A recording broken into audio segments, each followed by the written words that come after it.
Hey, welcome everyone to today's podcast. I have Liz Herrick. Is that right, Liz? Yeah. I have a special guest here today. Again, I'm Renee Sabatka, owner of True North Technologies. I'm super excited to have you here today, Liz. I love what you're doing. I can't wait to tell you all about what she's doing in our community. It's just going to be a super fun day. We got a great collab going on and can't wait to get you guys informed about it. So, Liz, why don't you tell us a little bit about yourself so we can kind of get to know you and see what you're all about. So I am from Lincoln. I went to elementary, middle school, high school, college. A lot of people want to get out of Nebraska, but I'm fine with it. Good. It's not for everybody. That's the new slogan or whatever, but I think it's fine. I think that's hilarious. I mean, it's really not for everybody. It's really not. It doesn't feel like December, but it'll feel like December in a week. Yeah, well, definitely. So yeah, I grew up in the Lincoln community, and I've always gone to local businesses and like supporting them. And during the pandemic, it's just more important than ever. I grew up doing all kinds of sporting events and band and choir and everything, and the small businesses are who you go to for fundraisers and stuff. So that's exactly right. I haven't seen any donated Amazon gift cards on any auctions that I've been to lately. Yeah. So, unless somebody local donated the Amazon gift card. Exactly. So, so you grew up here, love small business here. Yeah. What do you do now? So I just worked on the Eat the Alphabet project, and so that's what I'm doing now, I guess. Pandemic changes a lot of things. I don't even remember what day it is sometimes. But I'm definitely with you on that, for sure. I started it because I was browsing Facebook, and I was bored and hungry, and I saw a post where somebody had done one of those copy and paste challenges where it's name a band that starts with every letter of the alphabet or whatever, and I was like, well, what about food? Yeah. And then I was like, well, we can turn that into a restaurant list. And so then there's a group that I'm part of on Facebook, and I was kind of going through that and Googling and knowing from my own experience just all the restaurants, and there's over 215 on my page right now, and I didn't realize huge. how many there were, and it's not even, I don't even have all of the businesses on there, but just that small portion is just insane. And so there's no Q's unless you count Le Quartier, and then there's no X's, but there's every other letter is represented at least once. That's so cool. I wonder if you could almost get that list up to 365 and we could try a different restaurant every single day. Yeah, that would be super cool. Okay, so you mentioned you're a part of Lincoln Curbside Eats, which has become a huge Facebook group. So that's been something that's been supporting local restaurants during this pandemic.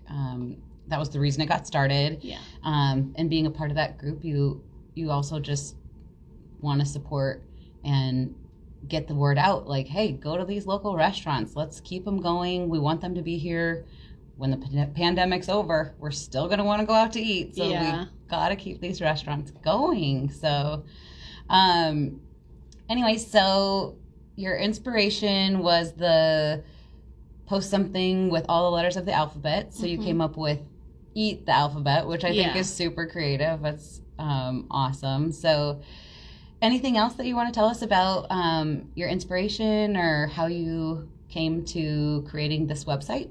Or maybe tell us a little bit more about Eat the Alphabet. It was originally a spreadsheet.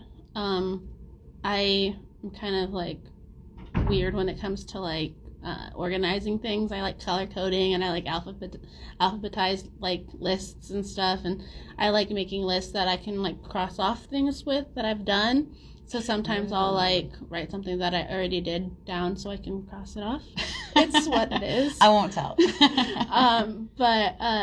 So I started it as a spreadsheet, and then I posted it in that group, and then people were commenting on it, and somebody had mentioned that it should be a website. And I was like, well, I don't know anything about web page programming or anything, but I do know how to Google.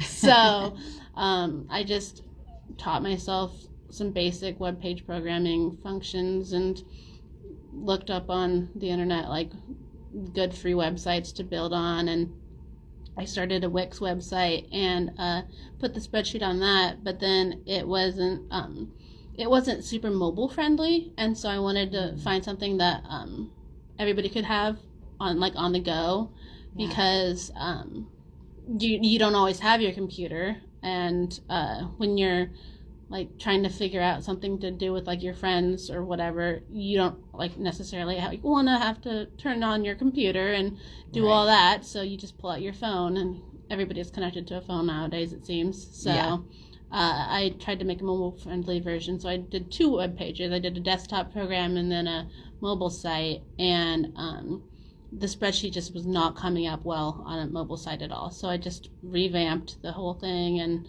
added a bunch of tabs. I'm in the process of making lists of like categories, so like Mexican and coffee shops and Italian, and so like people can just decide like, oh, I don't want to go through all 200 and whatever restaurants on the list, I want this type of food. And so then I'm going to work on making those categories more accessible. And if they don't know what they want, they can spin a wheel.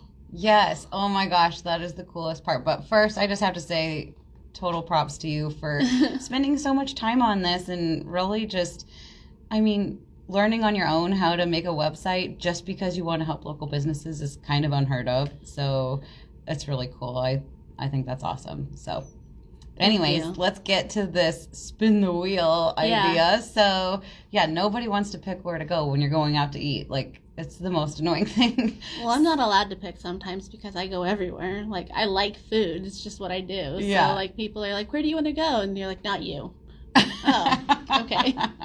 Oh, well, fine. Then we're going to have to use this. So she's developed a little section on her website, which the website link is eatazlnk.wixsite.com/home.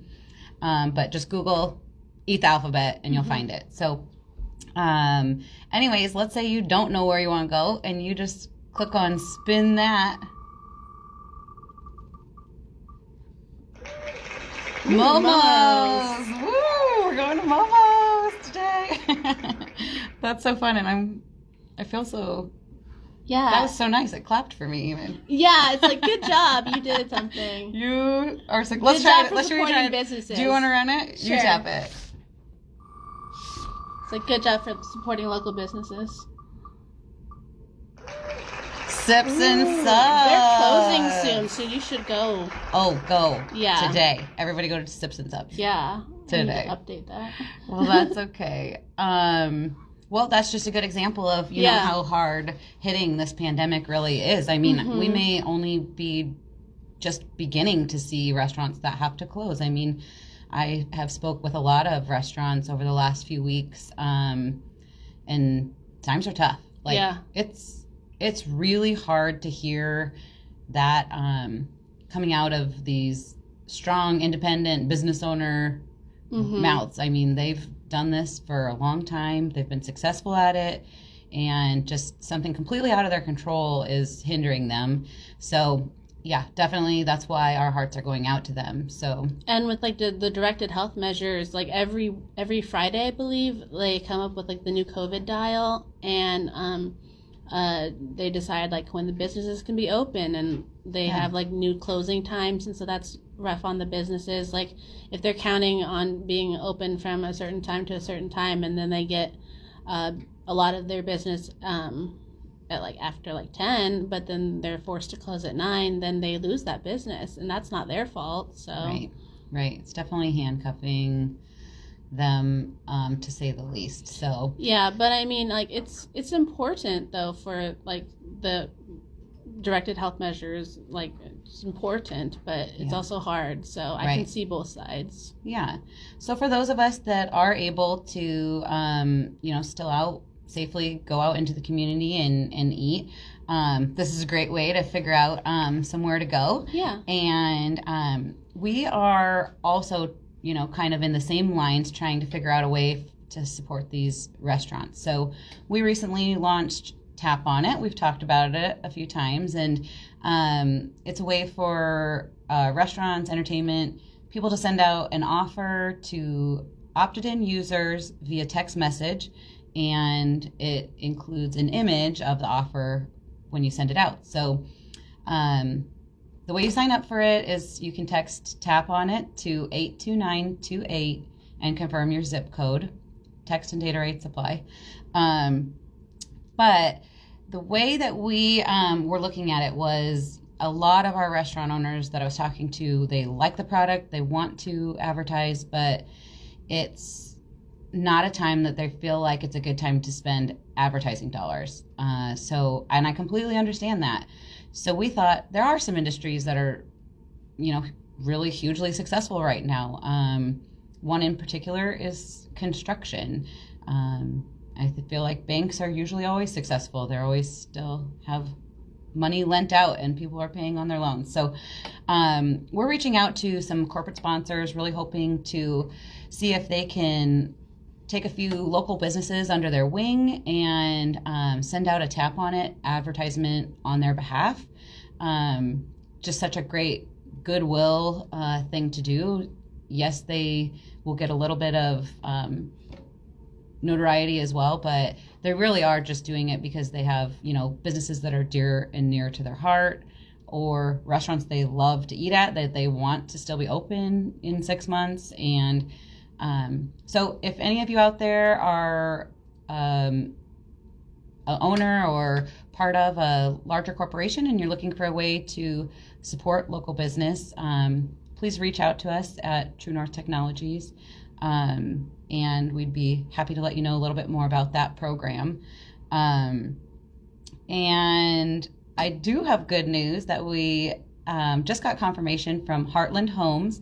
They're going to be our first corporate sponsor. So thank you to Heartland Homes. I really appreciate that. And so do the 3 restaurants that you are offering to help. So that's super cool. I'm really excited.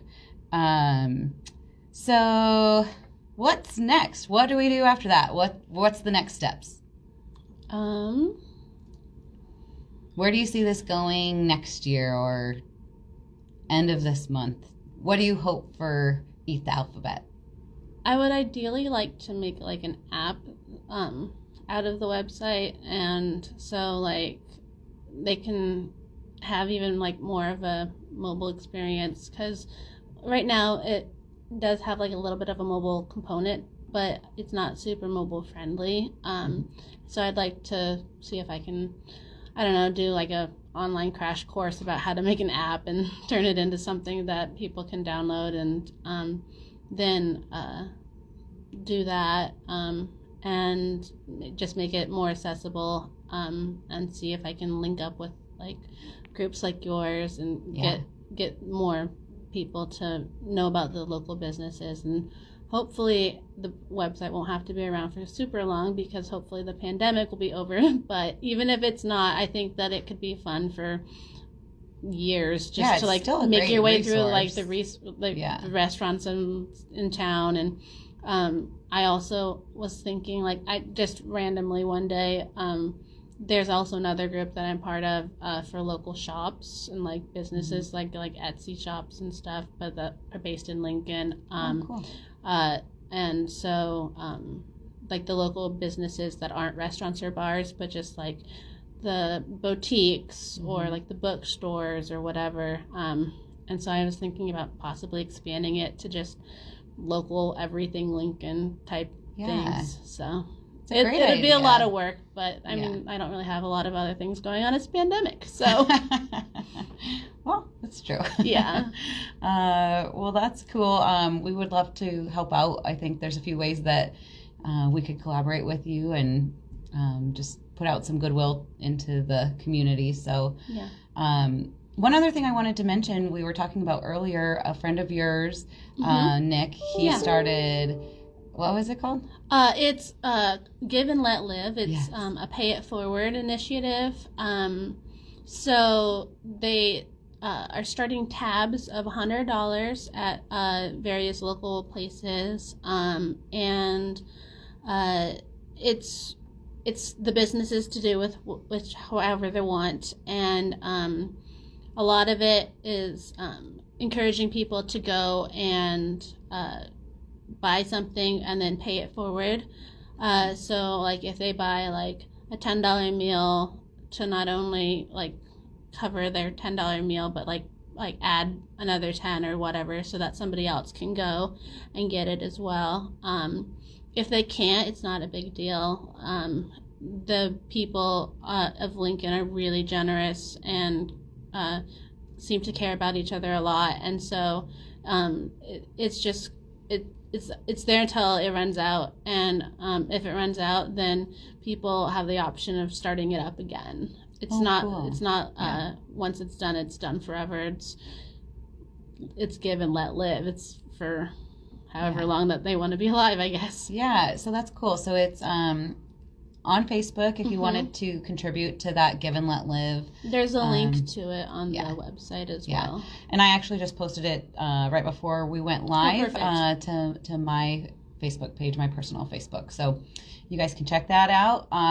Again, Liz, loved having you on today. Thank you so much. Yeah, I can't wait to see where this takes you. And thanks for sharing it with everyone on our Facebook page today. So yeah, we really appreciate you and hope everyone has a great day. Thanks. Bye. Bye.